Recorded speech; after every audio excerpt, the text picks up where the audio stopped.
kung ganyan karami yung krimen, siguro talaga dapat na alarma na tayo. Chaotic na yung dating. So, kaya naniniwala ako na bumababa yung crime index niyan. Because, yan po, siguro ang nakikita at nagre-reflect naman talaga. So, siguro, isang tabi natin yung mga nakita na sa TV. Kasi yan talaga yung news nila. Isang beses na saksak, isang beses na buksan ng salamin, or binasag yung salamin, news yan. Pero hindi naman lahat ng lugar nagbabasag ng salamin yung mga tao para magnakaw. Suggestion lang, sir, ha? Halimbawa, may nahuli, snatching. Sana, ma-monitor din kung itong taong to ay nahuli. Kung itong taong to ay napagbayad. Hindi yung puro krimen lang, tapos yung mga nagawa na paghuli, nakulong, parang hindi naman siya nababalita lagi. So, di ba dapat pantay siya?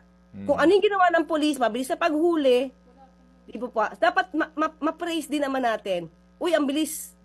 Ha? Katulad dito, sir. Ito, ha? Katulad nung yung paghuli ng tatlong suspect regarding this Mr. K case. Yung ibang mga fake news peddlers, ito, sir. Sasabihin nila, ay, hindi yan totoo, fall guy yan. So, syempre, ibang mga tao na yun ang nakikita at nadinig, magkakaroon na naman ng ibang imahe ang gobyerno. Magiging negatibo na naman.